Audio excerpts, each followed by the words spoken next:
Yo voy a suplicarle a usted que abra su Biblia y vayamos al Salmo 63. Vaya conmigo al Salmo 63.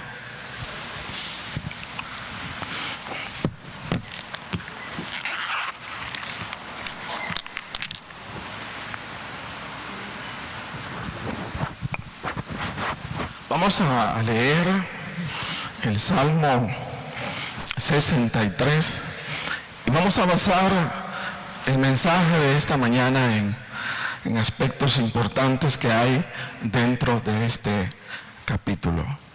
Dice la palabra de Dios, Salmo 63: Dios, Dios mío eres tú, de madrugada te buscaré. Mi alma tiene sed de ti, mi carne te anhela en tierra seca y árida donde no hay aguas, para ver tu poder y tu gloria. Así como te he mirado en el santuario, porque mejor es tu misericordia que la vida, mis labios te alabarán. Así te bendeciré en mi vida, en tu nombre alzaré mis manos. Como me oyo y de grosura será saciada mi alma, y con labios de júbilo te alabará mi boca. Cuando me acuerde de ti en mi lecho, cuando medite en ti en las vigilias de la noche, porque has sido mi socorro. Así en la sombra de tus alas me regocijaré. Está mi alma apegada a ti, tu diestra me ha sostenido. Pero los que para destrucción buscaron mi alma caerán en los sitios bajos de la tierra. Los destruirán a filo de espada, serán porción de los chacales, pero el rey se alegrará en Dios, será alabado cualquiera que jura por él, porque la boca de los que hablan mentira será cerrada.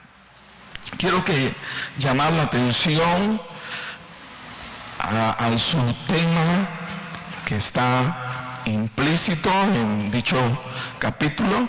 Dice arriba, Dios, satisfacción del alma. Pero luego dice Salmo de David cuando estaba en el desierto de Judá. ¿Dónde estaba David cuando Dios le inspiró a este salmo? ¿Dónde estaba? En el desierto de Judá. Eso es lo que dice la palabra. Y esta es la referencia, óigase bien, al contexto en el que el rey David fue inspirado por el Señor. Amén. Estaba en un desierto. Estoy recordándome de Marcos Witt celebró los 50 años, ¿sí?, de ministerio. ¿Cuánto? 25 años de ministerio. Y decía Marcos en su testimonio cosas importantes como estas. Dice, las mejores cantos, dice que han sido inspirados, el Señor me los ha dado en el baño, decía él. Ahí dice, en el baño el Señor ha venido con su presencia, y ahí he recibido, dice, la revelación para cantos poderosos. ¿Qué es lo que quiero decir en esta mañana? Que el Señor puede usar cualquier lugar, cualquier circunstancia, y ahí va a hablar el Señor. Entonces, aun cuando estemos en un desierto, algún desierto, pero el Señor tiene palabras para revelarnos, para hablarnos, para levantarnos. Entonces dice acá que este capítulo cuando el rey David escribió este capítulo, menciona que lo hizo mientras estaba en el desierto de Judá. Cuando nosotros nos vamos para tomar una mayor referencia del contexto, detalla lo que estaba sucediendo en ese momento. Y eso también es importante. ¿Qué le estaba sucediendo a David en el desierto de Judá? ¿Será que había ido de paseo al desierto o qué le estaba sucediendo? Y fíjese que en cuanto a la interrogante, ¿qué le estaba sucediendo a David como para que estuviera en el desierto de Judá? Dice que tiene que ver con una situación muy crítica o sumamente delicada que el rey David estaba viviendo. Y lo que estaba viviendo, fíjese bien, era que había sido traicionado por su propio hijo Absalón. Había sido traicionado, óigase bien, por su hijo Absalón. Y en ese momento había sido informado que la mayoría del pueblo a quien él dirigía, de quien él era rey, dice que se estaba volviendo al corazón a favor de Absalón, su hijo.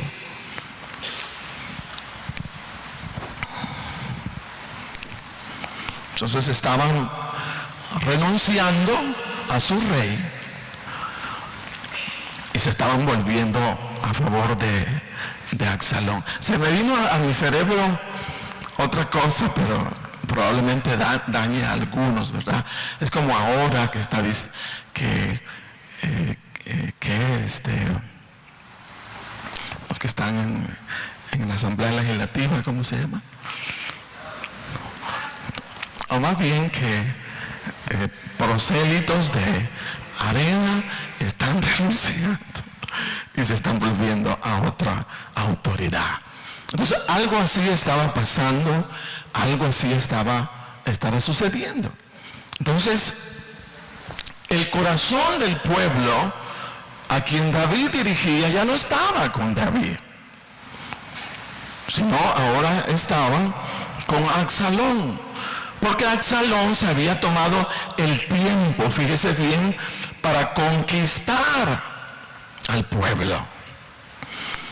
Y dice que una de las cosas que hacía era que se ponía a la entrada de la ciudad y cuando alguien venía con alguna petición hacia el rey, le decía: ¿verdad que el rey no te atiende? ¿Verdad? ¿No te atiende? Nosotros te vamos a atender. Es que no interesas al rey, pero a mí sí me interesa. ¿Qué te duele? Y la gente le comenzaba a contar. Así es como cuando se dividen las iglesias, las congregaciones, valga decir, ¿verdad? O sea, ¿verdad que los ancianos no te atienden? ¿Verdad que ahí no hay líderes que te atiendan? No hay líderes. Nosotros te vamos a atender. Nosotros tenemos lo que vos necesitas, ¿verdad? Y luego se va. Y luego vuelve a suceder lo mismo porque hay una semilla que está sembrada de rebeldía, de rebelión, ¿verdad? Y así es como vienen tantas iglesias haciéndose. Pero bueno, eso es un comercial que pasamos así como para llamar la atención a otra cosa distinta, a otra cosa diferente. Entonces, el corazón de Absalón, su hijo, el hijo de David, viéndose, o más bien, le había robado el corazón del pueblo a su papá, ¿verdad? Y David se vio en la necesidad de dejar el palacio,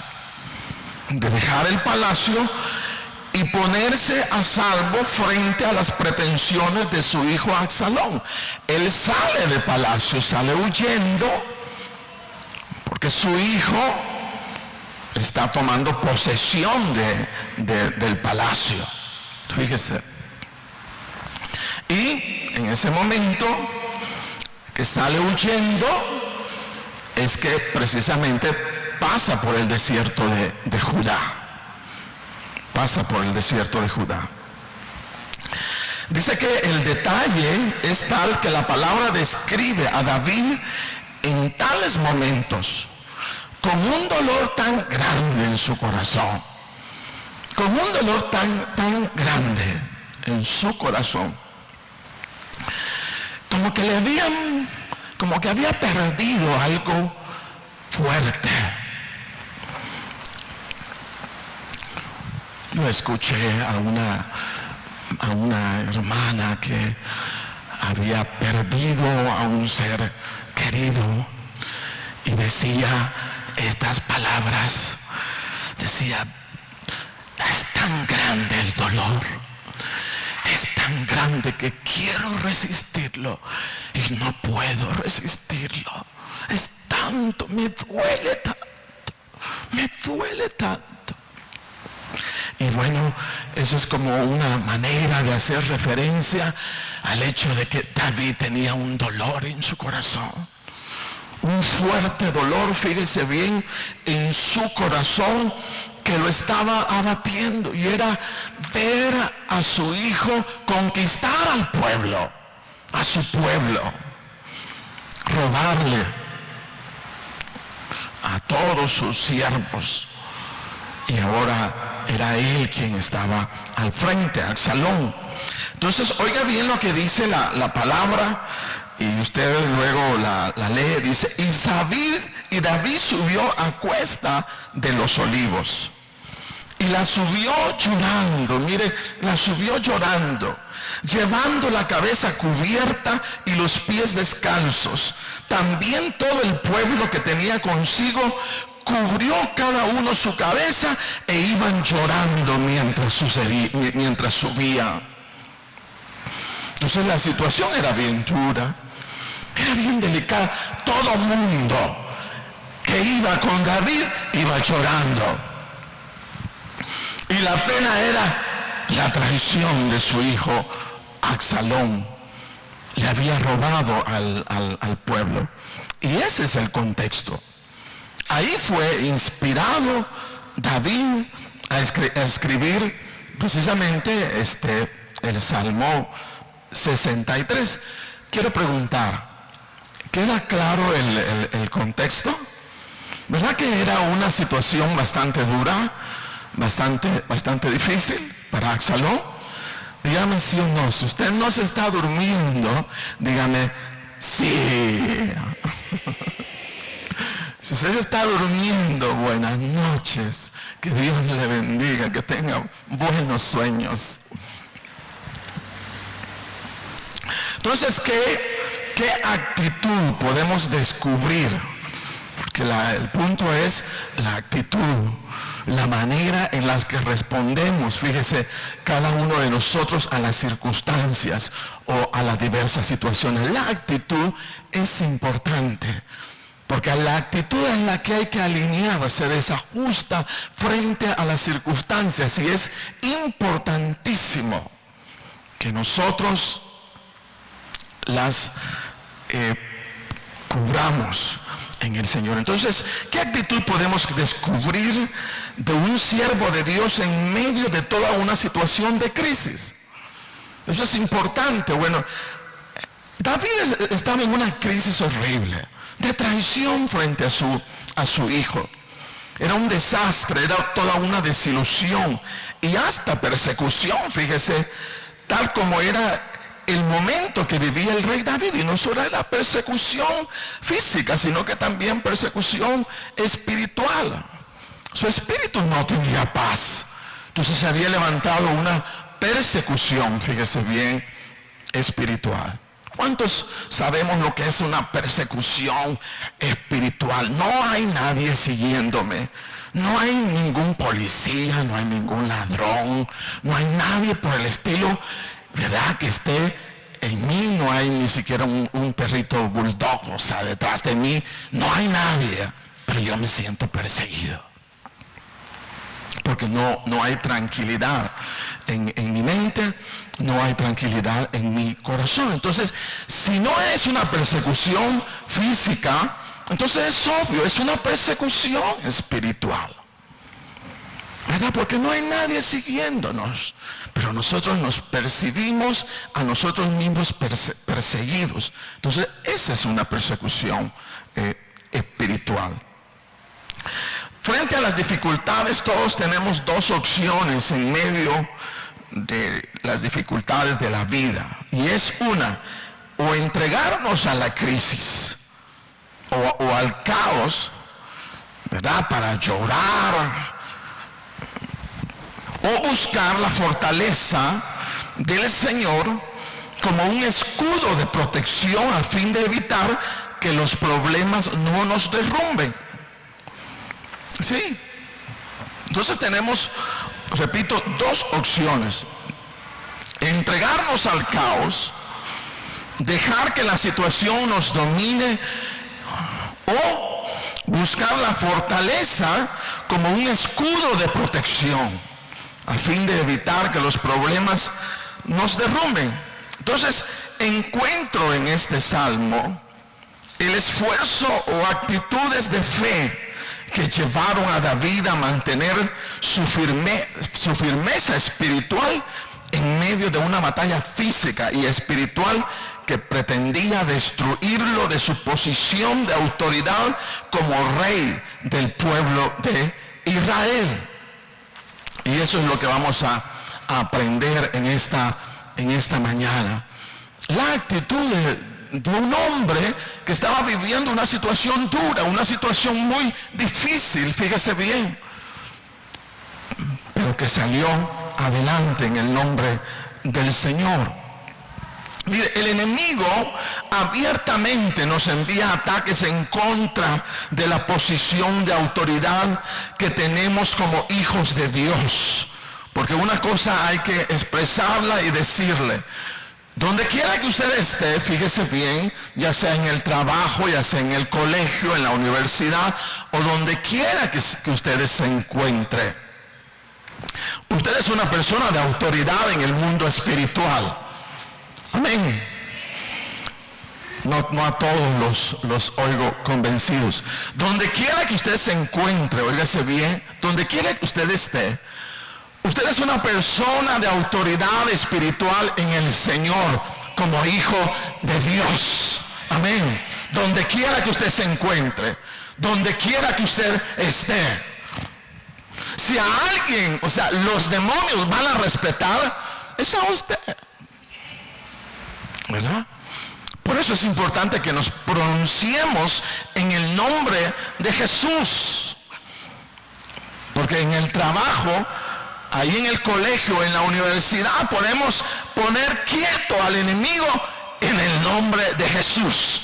¿Por qué? Porque mi palabra, mi posición en el mundo espiritual, viene cargada de autoridad en el Señor. Usted tiene autoridad en el Señor. Usted es una autoridad en Cristo Jesús. Amén. No los oigo convencidos. Usted es una autoridad en el Señor. Donde quiera que usted esté. O sea, el enemigo, cuando lo escucha, sabe que es usted. Sabe que es un hijo de Dios el que está hablando. Amén. ¿Sí? Entonces, el enemigo abiertamente nos envía ataques en contra de la posición de autoridad que tenemos como hijos de Dios. Mire, en nuestro derecho de salud, en nuestro derecho de protección, en nuestro derecho de salud financiera, en nuestro derecho de paz en el hogar, en nuestro derecho de prosperidad en el negocio, Él nos va a enviar ataques. Y necesitamos aprender a tomar posesión de la fortaleza que tenemos en el Señor. Amén. Entonces, estamos en que usted es una autoridad espiritual en el Señor. Amén. Yo quiero que vea a su vecino y le diga: sí, mire, el enemigo se tiene que cuadrar delante de usted. Porque usted es una autoridad espiritual en el nombre de Jesús. Amén. Vuelvo a hacer así, mire. Porque somos autoridad en el Señor.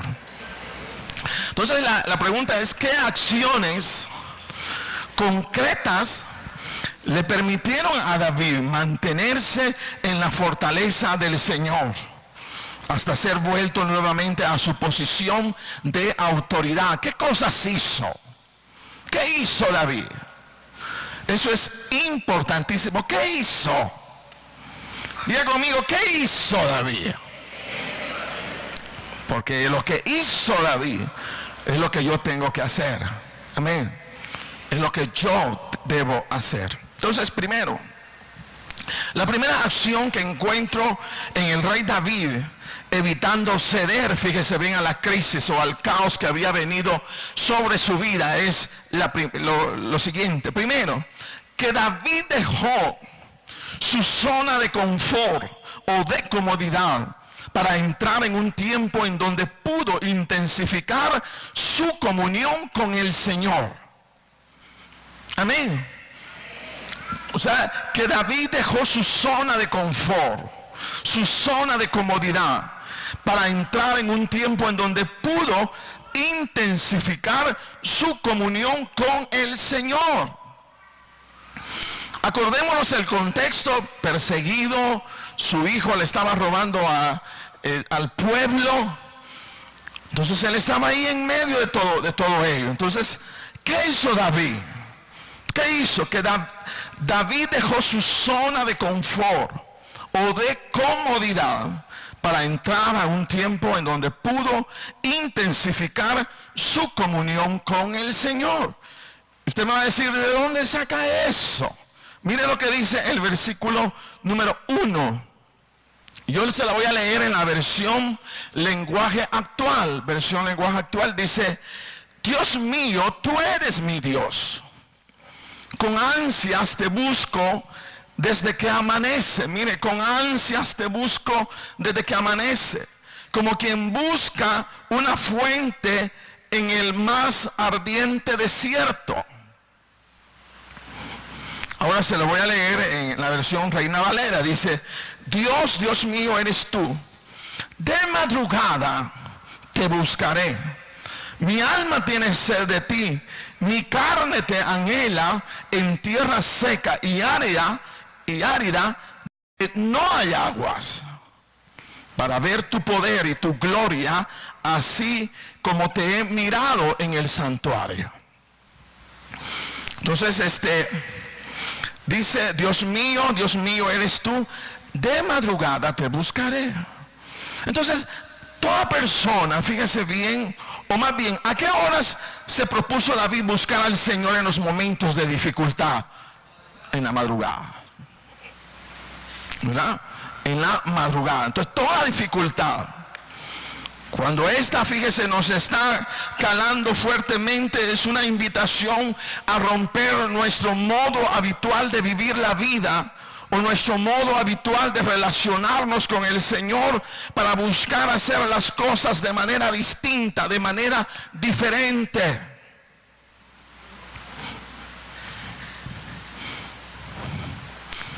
Sí. Entonces hay una situación grave, una situación difícil. ¿Qué hago, Dios? Dice: hay que cambiar algunas cosas. Y sobre todo cambiar la zona de confort, la zona de seguridad.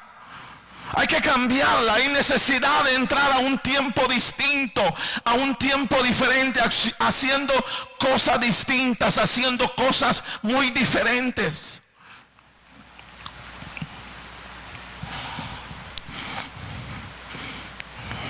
Amén. Entonces, ¿a qué hora dice que buscaba David al Señor? Cuando oía, ¿verdad?, que su hijo había ganado ventaja y que estaba dominando sobre su pueblo. Dice que en la madrugada, ¿verdad? En la madrugada. Probablemente ustedes, hermanos, y yo oremos cuando comemos, si es que oramos, ¿verdad? O cuando se acuesta, o cuando venimos al culto. Pero cuando existen necesidades o situaciones altamente preocupantes o peligrosas, algo le dice a usted que lo poco que hace no es suficiente y que necesita algo mucho más fuerte que le ayude a enfrentar aquello que está viviendo. El mismo Espíritu le da testimonio y le dice: necesitas un poco más. No es suficiente lo que haces.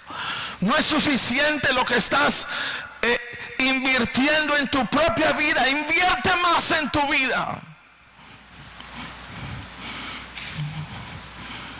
Si la situación se arrecia, es eso. Invierte más en tu vida. Y la forma como invertimos es precisamente dedicando más tiempo para estar con nuestro Señor, para comentarle, para decirle todo lo que estamos pasando, todo lo que está sucediendo.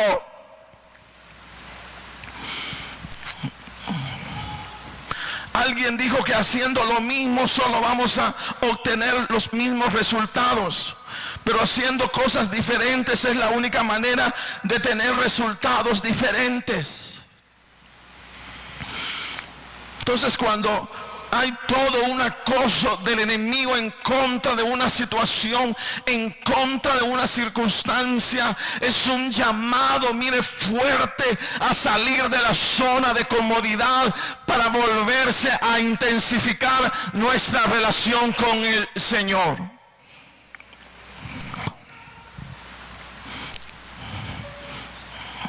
Y mire que hay promesas, oiga, para los que buscan al Señor temprano. Oiga lo que dice la palabra: yo amo a los que me aman y me hallan los que temprano me buscan. Dice también otra palabra: si tú de mañana buscares a Dios y rogares al Todopoderoso, si fueres limpio y recto, ciertamente luego se despertará por ti y hará próspera la morada de tu justicia. Y aunque tu principio haya sido pequeño, tu postrer estado, dice, será muy grande. Entonces yo digo y expreso que cuando hay una persona buscando al Señor, sobre todo en la madrugada, el Señor desprende mucho su vida y la derrama sobre aquel que le busca.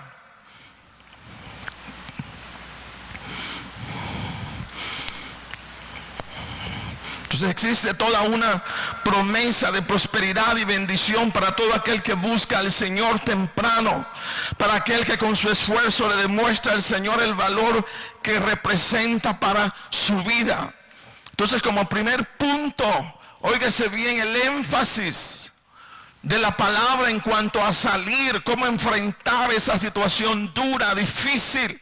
Dice que dejó David su zona de comodidad y entró a algo distinto, a algo diferente. Y dice: de madrugada, Señor, yo te buscaré.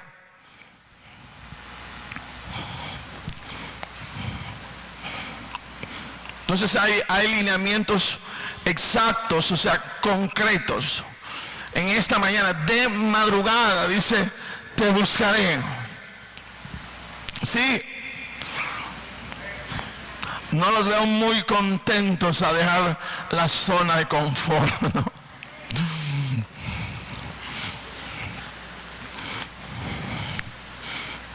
¿Cuántos creemos que tenemos un llamado en esta mañana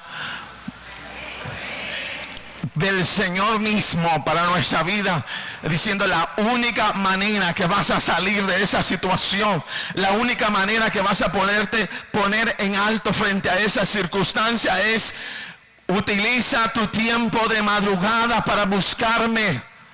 Y eso cambiará, eso será distinto, eso será diferente lo que estés viviendo, lo que estés atravesando. Amén.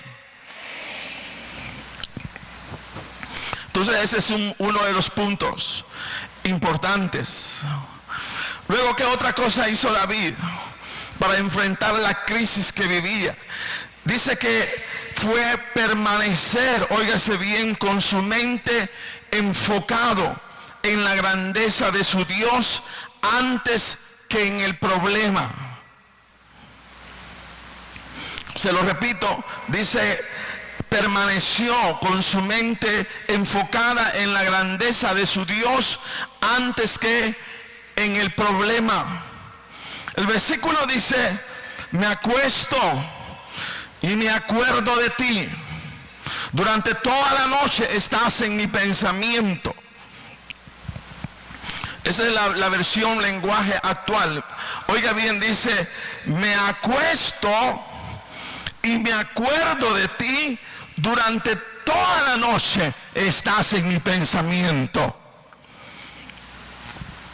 Luego la versión Reina Valera dice, cuando me acuerde de ti en mi lecho, cuando medite de ti en las vigilias de la noche. Mire, esta es una manera práctica de no ser dominados por las crisis en los momentos de dificultad. Hay un aspecto que debemos tener muy claro, y es que como seres humanos somos capaces de fortalecer aquello en lo que pensamos. Fíjese bien. Si pensamos en los problemas, fortalecemos los problemas.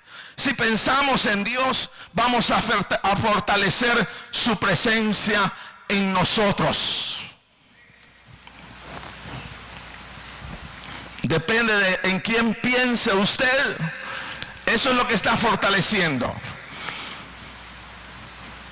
Si su problema, o más bien, si en los momentos de dificultad lo que hacemos es únicamente pensar en el problema, con los pensamientos yo estoy fortaleciendo el problema, lo estoy haciendo sumamente grande. Y usted dice, ¿y esto por qué no se me quita? Y no se quita porque no se ha quitado del pensamiento. Tendemos a fortalecer aquello sobre lo cual pensamos. Sí. Entonces, si pensamos en el problema, fortalecemos, dimensionamos el problema de una forma mayor.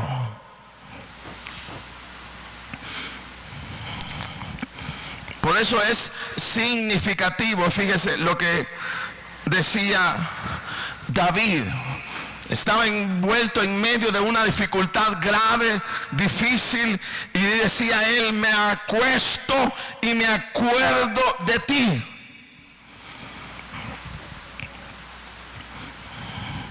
¿Qué haríamos nosotros si estuviéramos en una dificultad semejante o parecida?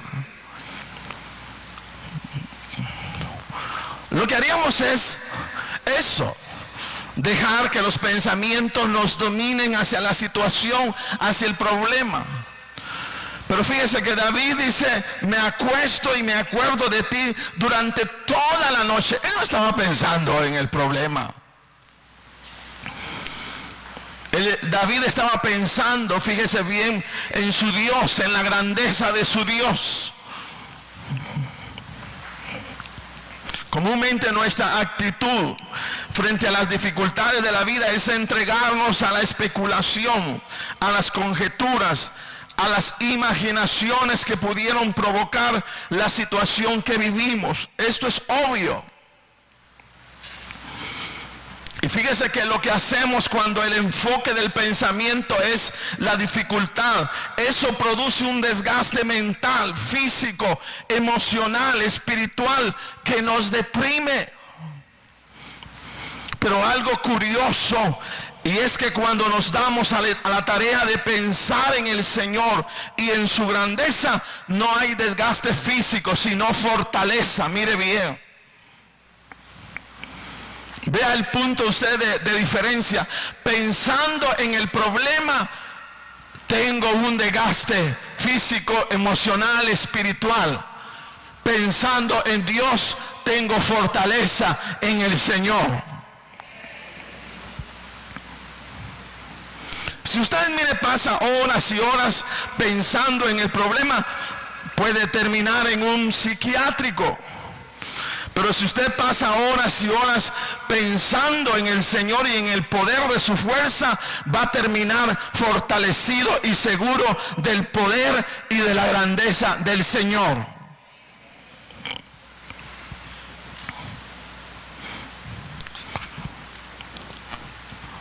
¿Cuántos dicen amén?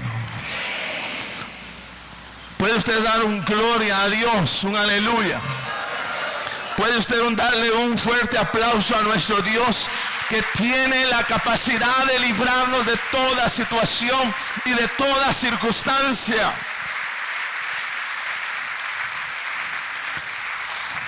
Entonces fortalecemos aquello en lo que pensamos. Debemos de pensar en el Señor y en su poder. Mire lo que decía David en el capítulo 63. Dice: tú eres quien me ayuda, soy feliz bajo tu protección, a ti me entrego por completo, porque tu gran poder es mi apoyo. Luego en la versión que usted tiene dice: porque has sido mi socorro, y así en la sombra de tus alas me regocijaré. Está mi alma apegada a ti, tu diestra me ha sostenido. Entonces el que piensa en el problema fortalece el problema. El que piensa en el Señor fortalece la presencia del Señor en su vida. Entonces la pregunta es: ¿a qué vamos a optar? ¿A dejar el pensamiento libre hacia la dificultad, o dejar el pensamiento libre para recibir la potencia de nuestro Dios pensando en Él? Número 3, cosas que hizo David para no ceder a la crisis, es el presentar una defensa legítima delante de Dios del destino de sus enemigos. Salmo 63:9 dice: pero los que para destrucción buscaron mi alma caerán en los sitios bajos de la tierra. Los destruirán a filo de espada, serán porción, dice, de los chacales.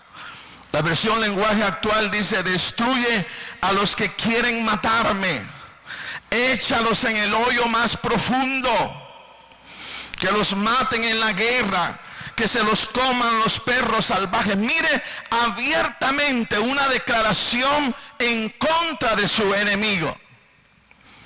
Ahora es obvio que nosotros no pudiéramos orar de esa manera, ni siquiera por nuestros enemigos, pero sí lo podemos hacer por quienes están detrás de las pretensiones de ellos. Amén. Dice Pablo: porque no tenemos lucha contra sangre y carne, sino contra principados, contra potestades, contra los gobernadores de las tinieblas de este siglo, contra huestes espirituales de maldad en las regiones celestes. A ninguna persona podemos acercarnos y decir: bueno, bíblicamente, como la palabra dice, yo te voy a decir que te destruyan, serás destruido porque me quieres matar. Ojalá te echen en el hoyo más profundo, que te maten en la guerra, que el primer bus que pase te aviente, que te coman las hormigas. No diríamos a nadie eso, porque la palabra nos pide perdonar, incluso dice a nuestros enemigos. Y dice: y si es enemigo, mejor ascuas de fuego y se amontonarás sobre tu cabeza. Es obvio que no lo haríamos con nadie. Pero mire, a nuestros hermanos o inconversos no podemos decirle eso. Pero al diablo sí se lo podemos decir: en el nombre de Jesús estás destruido, no tienes autoridad, no tienes poder, no tienes capacidad para entrar a mi casa, a mi negocio, a la iglesia, no lo tienes. Ruina es todo lo que haces, que te desgastes en lo que haces y no cumplas lo que deseas. Al enemigo sí se lo podemos decir. A las personas no se las podemos decir.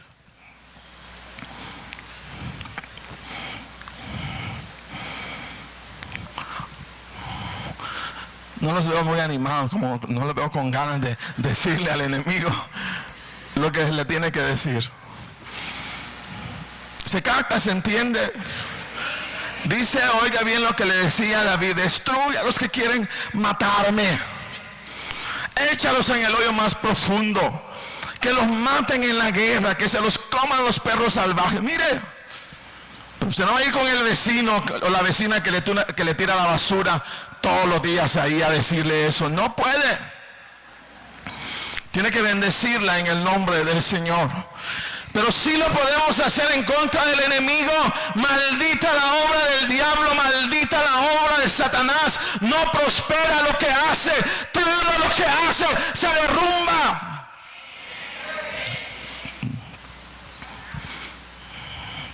Amén. Oiga lo que dice el Salmo 149:5. Regocíjense los santos por su gloria y canten sobre sus camas. Exalten a Dios con sus gargantas y espada de dos filos en sus manos, para ejecutar venganza entre las naciones y castigo entre los pueblos, para aprisionar a sus reyes con grillos y a sus nobles con cadenas de hierro, para ejecutar en ellos el juicio decretado. Gloria sea esto para todos sus santos.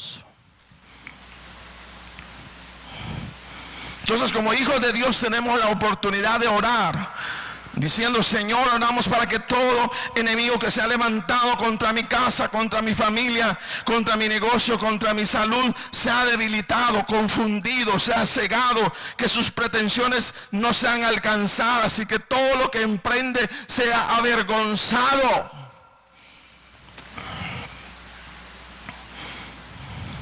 Cuando en el Nuevo Testamento encontramos al Señor en esa abierta guerra espiritual contra los demonios, dice la palabra que no les hablaba amablemente, sino con autoridad. Diga conmigo: autoridad. Dice: pero había en la sinagoga de ellos un hombre con espíritu inmundo que dio voces diciendo: ¿qué tienes con nosotros, Jesús Nazareno? ¿Has venido para destruirnos? Sé quién eres, el Santo de Dios. Pero Jesús le reprendió diciendo: cállate y sal de él. Y el espíritu inmundo, sacudiéndole con violencia y clamando a gran voz, salió de él. Hablaba con autoridad.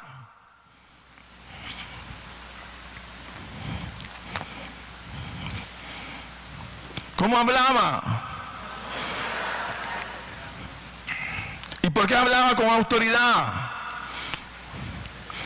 Porque sabía quién era. Amén.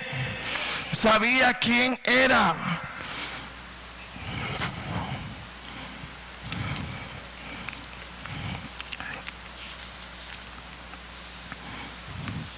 Otra cosa que David hizo en medio de la crisis fue el afirmarse en su determinación de exaltar al Señor, no importando las circunstancias. Dice la versión lenguaje actual: más que vivir, prefiero que me ames. Te alabaré con mis labios. Mientras viva te alabaré, alzaré mis manos para alabarte. Con mis labios te alabaré y daré gritos de alegría. Eso me dejará más satisfecho que la comida más deliciosa. Mire qué cosa más bonita esta. Se lo vuelvo a leer. Dice: más que vivir, prefiero que me ames. Te alabaré con mis labios. Mientras viva te alabaré. Alzaré mis manos para alabarte. Con mis labios te alabaré y daré gritos de alegría.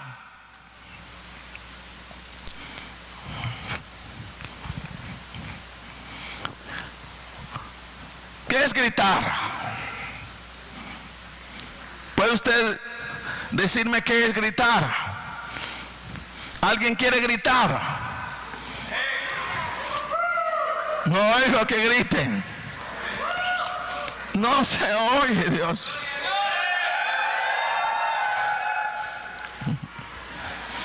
Yo creo que no espantamos ni al gatito que se asoma ahí. Gritos de alegría.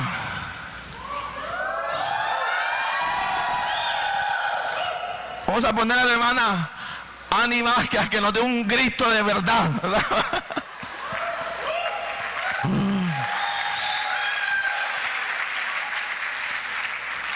Dice gritos de alegría. Oiga bien, gritos de alegría.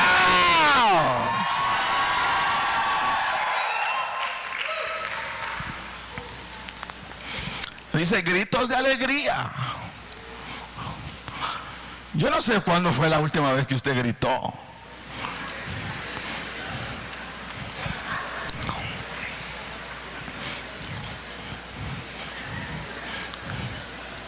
Alzaré mis manos para alabarte. Con mis labios te alabaré y daré gritos de alegría. No, hermano, es que no es mi costumbre. Yo no estoy acostumbrado a gritar. Pero como para tener resultados diferentes hay que hacer cosas diferentes. Entonces voy a probar lo que es gritarle al Señor. Gloria a Dios, aleluya. Bendito el nombre de nuestro Dios. Oh, el Todopoderoso, el que puede hacerlo por nosotros. A Él sea la honra y la gloria por los siglos de los siglos. Él tiene nuestra respuesta. En Él está la salvación. En Él está la vida. En Él están 50,000 almas de esta iglesia, de esta congregación.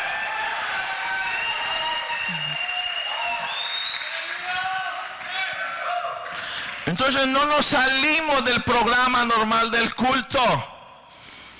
Hacemos lo que dice la palabra, gritos de alegría.